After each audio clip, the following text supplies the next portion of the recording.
Not તમે perfect બનાવેલી જ હશે। ત્યારબાદ આપણે હવે ચોથી સાંદ્રતા તરફ આગળ વધીએ, મોલારિટી। જો કે આ બહુ જાણીતો શબ્દ છે, 12મા ધોરણમાં પણ તમે આને ભણી ચૂક્યા હશો, તો તમને ખબર હશે કે મોલારિટી એટલે શું થાય। પહેલાં વ્યાખ્યા આપણે સમજી લઈએ કે જો તમે કોઈ પાત્ર લઈ લેશો અને આની અંદર કોઈ અણુભાર જેટલું વજન લઈ લેશો, કોઈ પદાર્થનું અણુભાર જેટલું વજન લઈ લેશો, લેટ્સ સે H2SO4 લ્યો તો એનો અણુભાર કેટલો થશે? 98 ગ્રામ, રાઈટ। તમે આમાં 98 ગ્રામ H2SO4 લઈ લો અને ત્યારબાદ એને પાણીમાં ઓગાળી નાખો કે જેથી તેમનું ટોટલ કદ 1 લીટર થાય, 1000 ml થાય, તો આ જે દ્રાવણ બને છે એને કહેવાય 1 મોલર H2SO4। બહુ સારી રીતે તમને આ ખબર જ છે, 11મા ધોરણની અંદર આ વસ્તુ આવી ચૂકી છે। તો આના ઉપરથી આપણે વ્યાખ્યા લખી શકીએ, 1000 ml દ્રાવણમાં અણુભાર જેટલું વજન, તેને 1 મોલર દ્રાવણ કહેવાય। તો સિમ્પલ એવું છે, વ્યાખ્યા આપણે લખી નાખીએ। 1000 ml દ્રાવણમાં ઓગાળેલ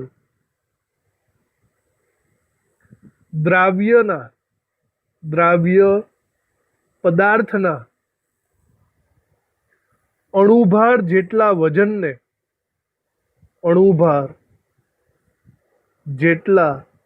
વજનને 1 મોલર, જેને આપણે 1 કેપિટલ M પણ કહી શકીએ, 1 મોલર દ્રાવણ કહેવાય। ઓકે, તો 1 લીટર દ્રાવણમાં જો અણુભાર જેટલું વજન ઓગાળીએ તો 1 મોલર દ્રાવણ થશે। આપણે આનું સૂત્ર પણ ખૂબ જ સરખી રીતે સમજી લઈએ। મોલારિટીના દાખલાઓ ગણશું આપણે, તો મોલારિટીનું મેઇન સૂત્ર છે મોલ પ્રતિ લીટર, ઇન શોર્ટ મોલના છેદમાં કદ, બરાબર। હવે તમને ખબર હોવી જોઈએ કે મોલ બરાબર વજનના છેદમાં અણુભાર થાય। મોલનું પણ બીજું સૂત્ર છે વજનના છેદમાં આણ્વીય દળ। તો એને રિલેટેડ મોલારિટીનું એક બીજું સૂત્ર પડશે, મોલારિટી કેપિટલ M બરાબર, હવે મોલની જગ્યાએ તમે લખી શકો છો વજનના છેદમાં આણ્વીય દળ, બરાબર। જો આ મોલ કોના છે? આ જે મોલ છે તે દ્રાવ્યના છે। ધેટ મીન્સ હું અહીંયા લખીશ કે દ્રાવ્યનું વજન ના છેદમાં દ્રાવ્યનું આણ્વીય દળ। હવે ડેફિનેટલી આ બંને વજનને રિલેટેડ છે, તો બંને ગ્રામમાં જ લખશું આપણે। દ્રાવ્યનું વજન ગ્રામમાં, આણ્વીય દળ પણ ગ્રામમાં, પ્રતિ લીટર ધેટ મીન્સ કદ, તો ટોટલ કદ આપણે અહીંયા લખશું દ્રાવણનું કદ, બરાબર। દ્રાવણનું કદ વ્યાખ્યા પ્રમાણે તમે અહીંયા લીટર લઈ શકો છો, લીટર। જો તમે અહીંયા લીટર નહીં લેવા માંગતા હોય અને કદાચ જો તમે અહીંયા ml લેશો તો ઉપર અંશમાં તમારે 1000 લખવા પડશે।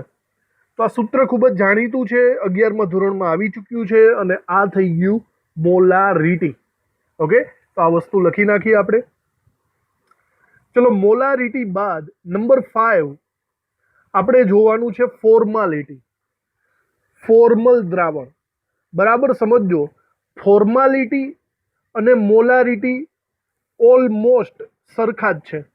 ફરક એટલો પડે છે કે અહીંયા તમારે 1 લીટરની અંદર આણ્વીય દળ જેટલું વજન નાખવાનું હોય છે, અને આમાં તમારે 1 લીટરની અંદર તેના સૂત્ર દળ જેટલું વજન નાખવાનું હોય છે।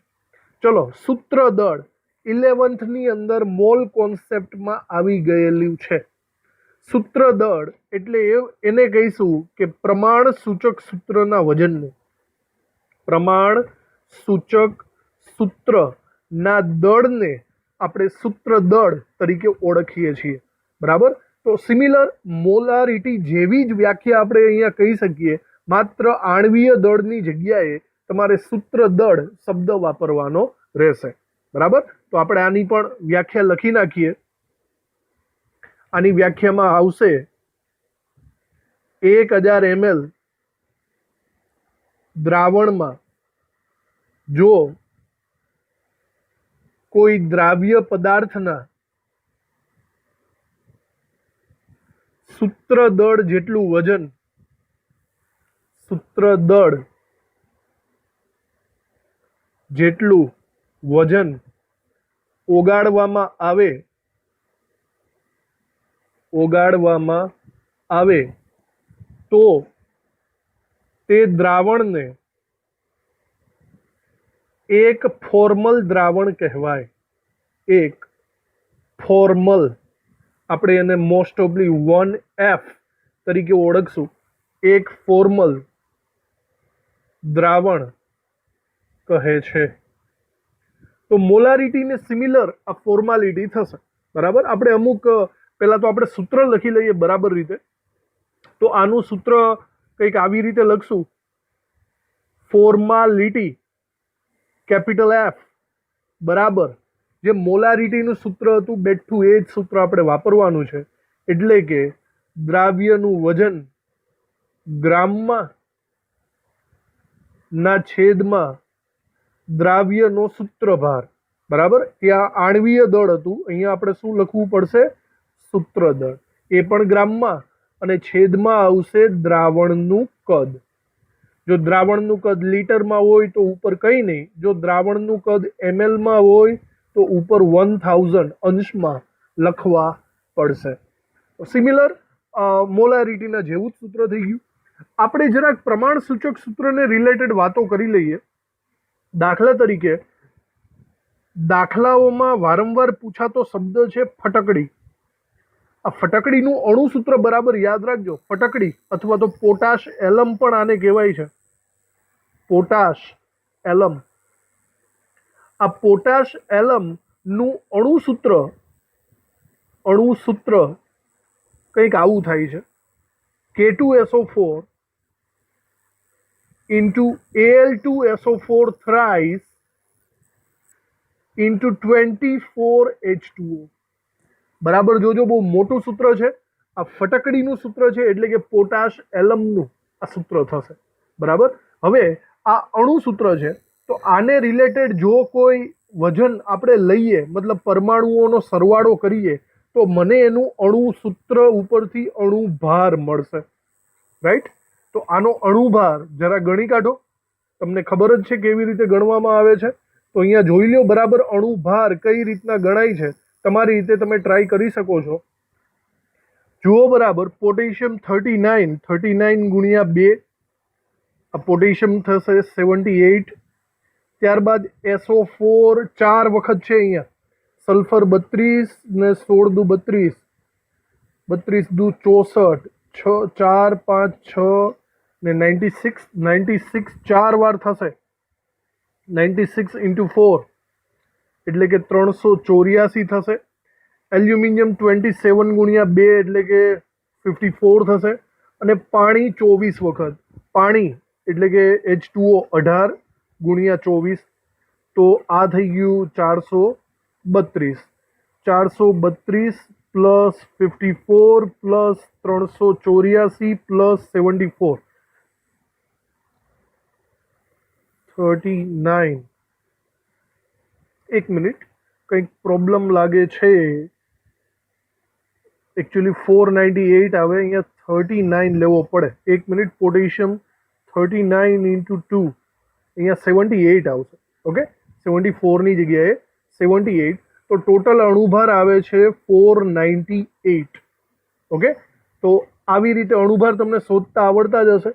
કહેવાનો મતલબ અણુ સૂત્ર ઉપરથી મને અણુભાર મળે છે. હવે બરાબર જુઓ, પ્રમાણ સૂચક સૂત્ર કોને કહેવાય? તો પ્રમાણ સૂચક સૂત્ર એવું છે કે ભાઈ અણુ સૂત્રમાંથી કંઈક તમે કોમન કાઢી શકો છો. કંઈક કોમન નીકળે છે. આ બધા બેકી સંખ્યામાં આવેલા પરમાણુઓ છે. આ બેકી સંખ્યામાં આવેલા પરમાણુઓમાંથી 2 સામાન્ય કાઢશો તો તમને પ્રમાણ સૂચક સૂત્ર મળશે. 2 સામાન્ય કાઢો. પોટેશિયમ 2 છે તો 1 વખત લખો. એલ્યુમિનિયમ 2 છે તો એને પણ 1 વખત લખો. SO4 4 વખત છે તો એને 2 વાર લખો. પાણીના અણુ 24 વાર છે તો ઇન્ટુ 12H2O લખો. આવી રીતે મેં 2 સામાન્ય કાઢ્યા તો મને પ્રમાણ સૂચક સૂત્ર મળશે. અને આ પ્રમાણ સૂચક સૂત્રનું વજન કરું તો મને મળશે સૂત્રભાર, અથવા તો સૂત્ર દળ. સીધી વાત છે. આ 498 ને જ તમારે 2 વડે ભાગવા પડશે. તો 498 ભાગ્યા 2 કરી નાખીએ તો મને મળે છે 249.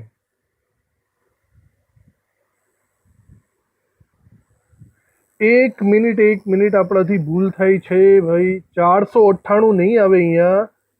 આપણે બરાબર ગણ્યું હતું તો બી ઊંધું લખી નાખ્યું. 948 આવે છે. સોરી, તમે ગણેલું હશે.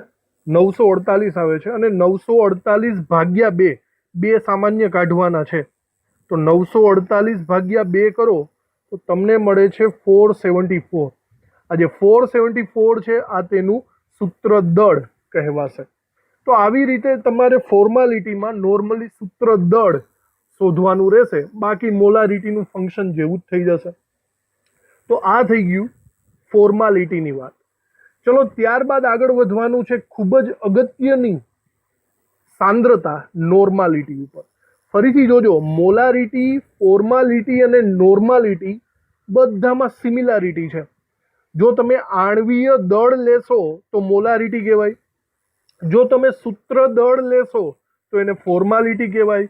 પણ જો તમે તુલ્ય દળ લેશો તો તમને મળશે નોર્માલિટી. બાકી બધી સિમિલારિટી 1000 ml 1000 ml એમને એમ જ રહે છે. તો આ 3 ઓલમોસ્ટ ઇક્વલ જ છે. તમારે બસ આનો ડિફરન્સ સમજવો પડશે, આણ્વીય દળ, સૂત્ર દળ અને તુલ્ય દળનો. તો આપણે આના વિશે સમજીએ. તુલ્ય દળ, તુલ્ય ભાર કઈ રીતે શોધી શકાય. તો પહેલા તો વ્યાખ્યા સીધી સિમ્પલ લખી નાખીએ, જેવી આગળ આવેલી હતી તેવી જ. 1000 ml દ્રાવણમાં ઓગાળેલ દ્રાવ્યના તુલ્ય ભાર જેટલા વજનને, તુલ્ય ભાર જેટલા વજનને એક નોર્મલ, જેને આપણે 1 કેપિટલ N વડે લખશું, એક નોર્મલ દ્રાવણ કહે છે. ઓકે, મોલારિટી, ફોર્માલિટી અને નોર્માલિટી સિમિલર છે. બસ તમારે સમજવું પડશે કે આ તુલ્ય દળ અથવા તો તુલ્ય ભાર કેવો છે. આપણે આનું સૂત્ર પણ સિમિલર જ લખી શકીએ. નોર્માલિટી કેપિટલ N બરાબર ઉપર દ્રાવ્યનું વજન, હર વખતની જેમ જ ગ્રામમાં, નીચે આવશે દ્રાવ્યનો તુલ્ય ભાર. આ વખતે તુલ્ય ભાર આવશે. તુલ્ય ભાર કઈ રીતે શોધાય એની ડિસ્કશન આપણે કરીએ હમણાં. છેદમાં આવશે દ્રાવણનું કદ. જો તમે દ્રાવણનું કદ લીટરમાં લેશો તો એમનેમ, નહીં તો જો ml માં લેશો તો અંશમાં 1000 લખવા પડે. તો આ સૂત્ર 3 ને લાગુ પાડી શકાય છે. હવે આપણે તુલ્ય ભાર ઉપર ફોકસ કરીએ કે આ એકચ્યુઅલી તુલ્ય ભાર કઈ રીતે શોધાતો હશે. તો બરાબર યાદ રાખો, તુલ્ય ભારનું હું તમને એક સૂત્ર આપું છું. તુલ્ય ભાર એ એકચ્યુઅલી અણુભાર ઉપરથી શોધી શકાય. અણુભાર તો મળી જાય. તો તુલ્ય ભાર ઇઝ ઇક્વલ ટુ અણુભારના છેદમાં n ફેક્ટર, સ્મોલ n, જેને આપણે n ફેક્ટર તરીકે ઓળખીશું. હવે આ વસ્તુ છે ને n ફેક્ટર એ મેઇન છે. આ n ફેક્ટર દર વખતે બધાનો જુદો જુદો આવે. આપણો મહત્વની વાત આ n ફેક્ટર કેવી રીતે શોધાય એ જ મેઇન વસ્તુ થશે. બરાબર. તો આપણે આ વસ્તુને આગળ જોઈએ. n ફેક્ટર શોધવા માટે આપણે કેટલી વસ્તુ કરવી પડશે. n ફેક્ટર શોધવા માટે શું કરવું પડે? હું તમને અહીંયા હિન્ટ આપું છું. આપણે જુદા જુદા 4 ટાઈપના પદાર્થો જોઈશું. આપણે એસિડમાં n ફેક્ટર કેવો હોય એ જોઈ લેશું. બેઝમાં n ફેક્ટર કેવો હોય એ પણ જોઈ લેશું. ક્ષારમાં n ફેક્ટર અને કોઈ રેડોક્સ પ્રક્રિયાનો n ફેક્ટર. આ 4 n ફેક્ટર શીખી જાઓ એટલે મોસ્ટ ઓફલી તમે કવર કરી શકશો નોર્માલિટી ઉપરથી. તો પહેલા જોઈએ એસિડની અંદર n ફેક્ટર કેવી રીતે શોધવામાં આવે છે. એસિડ ઓકે, સૌથી પહેલી વાત એસિડ. હવે એસિડમાંથી જો આપણે વાત કરીએ તો કોઈ પણ એસિડમાંથી જેટલા H+ નીકળે તેટલો તેનો N ફેક્ટર. સિમ્પલ છે. કોઈ પણ એસિડને આયનીકરણ પ્રક્રિયામાં જેટલા H+ દૂર કરતો હોય એટલો એનો N ફેક્ટર થાય. સંતુલનની પ્રક્રિયામાં તમે બહુ સારી રીતે આ બધી વસ્તુઓ જાણો જ છો. વિચારો, દાખલા તરીકે HCl લઉં છું. જો HCl નું આયનીકરણ કરું પાણીની અંદર તો એક જ H+ નીકળે. ધેટ મીન્સ આનો N કેટલો થશે? 1 થશે. N ફેક્ટર 1 થશે. સિમિલર H2SO4 વિચારો, બરાબર. H2SO4 ને પાણીમાં નાખો, કેટલા H+ નીકળે? 2. ધેટ મીન્સ N ફેક્ટર કેટલો? 2. એનો મતલબ H2SO4 નો અણુભાર કેટલો થાય? 98. તુલ્ય ભાર કેટલો થાય? તો તુલ્ય ભાર બરાબર અણુભારના છેદમાં N ફેક્ટર. હવે N ફેક્ટર ધેટ મીન્સ કેટલા? 2. તો એકચ્યુઅલી H2SO4 નો તુલ્ય ભાર કેટલો થશે? 49 થશે. સમજાય છે? બરાબર. HCl નો અણુભાર અને તુલ્યભાર બંને સમાન હશે કારણ કે છેદમાં એક જ આવશે. તો આ એક અગત્યની વાત સમજવા જેવી છે કે કેટલા વડે ભાગાકાર કરવો. હજી જુઓ, અમુક એક્ઝામ્પલ લઈએ. દાખલા તરીકે CH3COOH. બોલો, તમને ખબર હોવી જોઈએ આ નિર્બળ એસિડ છે. આની અંદરથી એક જ H+ થોડો ઘણો નીકળશે. ધેટ મીન્સ એક H+ નીકળે એટલે કે અહીંયા N ફેક્ટર 1 થશે. ત્યારબાદ તમને યાદ હશે આ 3 એક સરખા દેખાતા એસિડ H3PO4, H3PO3, H3PO2 યાદ છે? Phosphoric acid, phosphorus acid, hypophosphorous acid. બરાબર. તો આ તમને યાદ હોવું જોઈએ. સંતુલન ચેપ્ટરમાં તમે ધોરણ 11માં ભણી ચૂક્યા છો. H3PO4 માંથી 3 H+ નીકળે, H3PO3 માંથી 2 H+ નીકળે, H3PO2 માંથી 1 H+ નીકળે. યાદ રાખવાનું હતું કે 4 માંથી 3, 3 માંથી 2, 2 માંથી 1. આવી રીતે આપણે યાદ રાખતા હતા. તો ઓવરઓલ કોઈ પણ એસિડમાંથી જેટલા H+ નીકળે એટલે વડે આપણે એનો ભાગાકાર કરશું. ધેટ મીન્સ એ એનો N ફેક્ટર થશે. એસિડ પછી હવે જોઈએ બેઝ. સિમિલર છે. બેઝમાંથી જેટલા OH- નીકળે એટલો એનો N ફેક્ટર. એસિડની જેમ જ બેઝમાંથી જેટલા OH- નીકળે એટલો એનો N ફેક્ટર થાય. બરાબર. બેઝની બાબતમાં તો એકદમ સિમ્પલ જ છે. દેખીતી રીતે આમાં OH- ઉપર જ ફોકસ કરવાનું. દાખલા તરીકે ચલો હું તમને એમ પૂછું NaOH, તો સિમિલર NaOH માંથી એક જ OH- બહાર નીકળે. ધેટ મીન્સ N ફેક્ટર એનો 1 થશે. એનો મતલબ NaOH ની બાબતમાં એનો જેટલો અણુભાર હશે એટલો જ એનો તુલ્ય ભાર હશે. તુલ્ય ભારના છેદમાં 1. સમજાય છે વાતમાં? NaOH નો અણુભાર કેટલો હોય? 23 ને 6 અને 40. બરાબર. અણુભાર પણ 40 અને તુલ્ય ભાર પણ 40. આ યાદ રાખવું. બીજું વિચારો, બેરિયમ હાઇડ્રોક્સાઇડ BaOH ટ્વાઇસ. તો દેખીતી રીતે આમાંથી 2 OH- નીકળશે. તો મતલબ આનો તુલ્ય ભાર એના અણુભારથી અડધો હશે, ભાગ્યા 2. આ સિવાય aluminium hydroxide AlOH thrice, 3 OH- નીકળે. ધેટ મીન્સ આમાં 3 લખવા પડશે. આ સિવાય બીજા અમુક રિલેટેડ Na2CO3. હવે આમાં OH- નથી પણ દેખીતી રીતે આની વેલેન્સી જોવી પડે. આ કાર્બોનેટ છે. કાર્બોનેટ ઉપર -2 વેલેન્સી હોય એટલે કે અહીંયા N ફેક્ટર 2 થશે. સિમિલર બાયકાર્બોનેટ, બાયકાર્બોનેટની ઉપર -1 વેલેન્સી હોય એટલે કે એનો N ફેક્ટર 1 થશે. બરાબર. તો આવી રીતે અમુકના તમારે યાદ રાખવાના રહેશે. ઓકે. એમોનિયા લઈ શકો. એમોનિયા પણ બેઝ છે. એનો N ફેક્ટર 1. બરાબર. તો આ વસ્તુ યાદ રાખવાની દાખલાઓમાં અગત્યની વાત થશે. ચલો, એસિડનું થઈ ગયું, બેઝનું થઈ ગયું. હવે આપણે આગળ જોઈએ ક્ષાર. ક્ષાર. તો ક્ષારમાં કેવી રીતે આપણને ખબર પડશે? ક્ષારમાં સિમ્પલી લિટરલી તમારે એવું જ વિચારવાનું છે, ક્ષારમાં વીજભાર જેટલો હોય, વીજભાર જેટલો એન ફેક્ટર થાય. ક્ષારની અંદર જેટલો વીજભાર હોય એટલો જ એનો એન ફેક્ટર થશે. ઓકે, પ્લસ ઓર માઇનસનો. દાખલા તરીકે આપણે અમુક એક્ઝામ્પલ લઈ લઈએ. દાખલા તરીકે NaCl. તો હવે આપણને ખબર છે Na પ્લસ Cl માઇનસ, અહીંયા પ્લસ ઓર માઇનસ 1 1 જ થાય છે, તો આનો એન ફેક્ટર 1 કહેવાશે. બીજું વિચારો K2SO4. સીધી વાત છે, સલ્ફેટ -2 હોય, પોટેશિયમ પ્લસ હોય, પણ ઓવરઓલ અહીંયા +2 -2 નું કોમ્બિનેશન છે, તો એન ફેક્ટર 2 થશે. સમજાય છે?